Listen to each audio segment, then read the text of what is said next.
Mayong hapon sa tanan. God is good. Kulang pa tag energy gamay. God is good.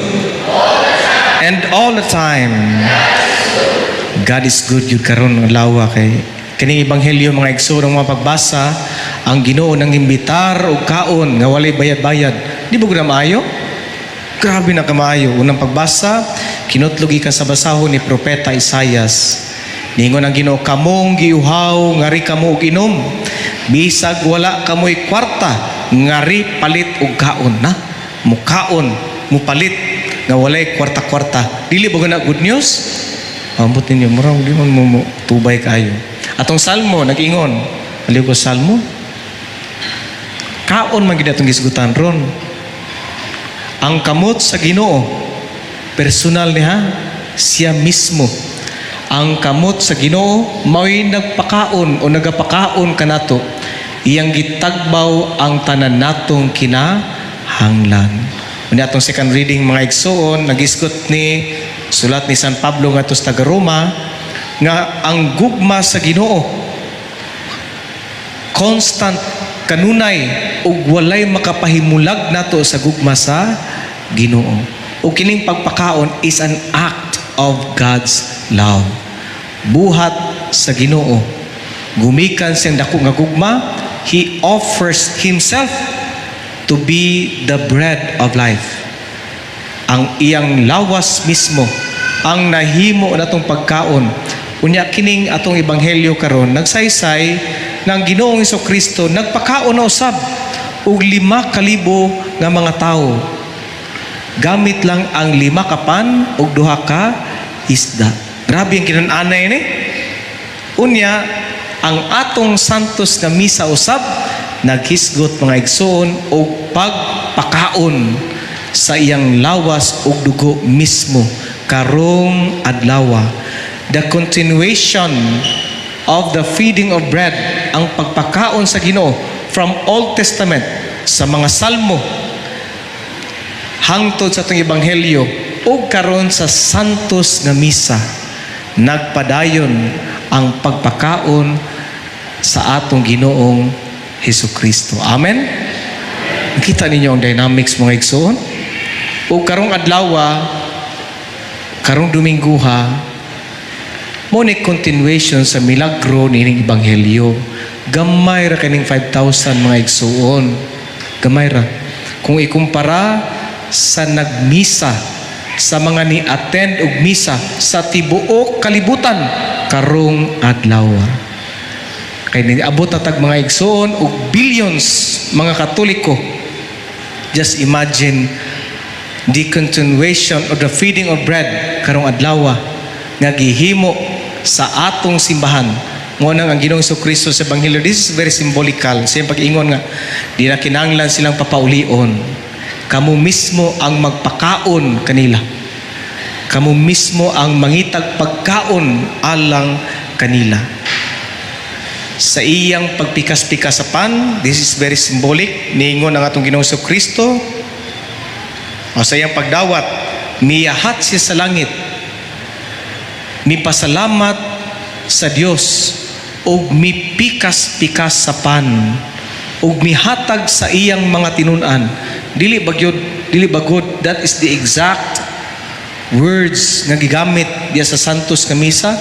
Sa pagpasakit sa gagalingon, mikuha siya pan, mipasalamat kanimo, mipikas ug mihatag niini ngadto sa iyang mga tinunan ug miingon, dawata kini aron paghandom kanako.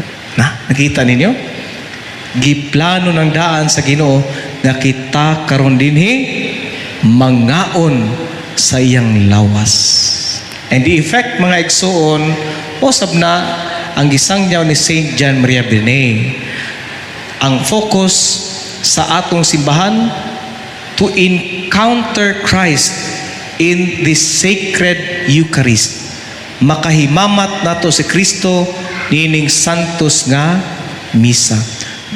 Sa may effect ana mga igsoon, doon ako encounter rin sa sindangan, doon na sa mulo sa pamilya, pader, ang akong bana pader, ingon ani pader, Di gyud sige ra mig away, gahi kay ulo, bisyoso kay dako. Kung tigsimba ra ka sige manang, buhay hunong pader kada Domingo, naa gani mga adlaw pader mo simba pud ko ana. Maayo kay mo simba gyud ka. Imong giampo nga magbag-o. Akong giampo pader nga magbago, nagbago. Wala pud pader, wala pa man nagbago. Kuhaon ra na sa Ginoo kay di mo undang. Pero nainindot pa kay nangayo man gyud ka og tambag nako isip pari. Nainindot nga tambag. Ayon na pag-ampo nga magbag-o na siya. Ha? Na pader. Ang iyampo nga ikaw may magbag-o. Nga imong madawat ang imong bana. Amen. Kay sige magsimba, sige kakalawat, you will become like Christ. Bisan paggahi na kay ulo, di na madalag pag-ampo, just pray for your strength. Ginoo, bag-uha ko nga akong may gugma, ang akong bana nga dili na madala o wala di pagbag-o. Tagai ko Ginoo kasing-kasing nga may gugma sa buluyago na akong bana. Ana, pag-ampo. You will become, pagpasakit ni Jesus sa krus, sa iya ang pagpalansang sa krus, gibugal-bugalan pa siya. Unya siya misinggit, amahan, pasaylua sila. Kaya wa sila nasayod sa ilang gibuhat. Again, Jesus Christ has this constant love. Wala gihunong nga pagigugma. Ug mao kana ang epekto usab nato nga musimba nga mukaon siyang lawas ug dugo. We are going to have this constant love. Kana bang sa imong pagsimba ug pagkalawat karon, matakdan ka sa Ginoo. Kung buliyagon ang imong bana, di ka magdumot sa imong bana. Di ka matakdan sa sala. Kung dili ang imong bana may matakdan sa imong pagkabuutan. Na. Kung ang imong asawa sugarol, na, imong asawa baka nangitag lain, ikaw nga nagsimba karon, di ka matakdan sa kabuang sa imong partner. Panlitan ang imong ginikanan, broken family.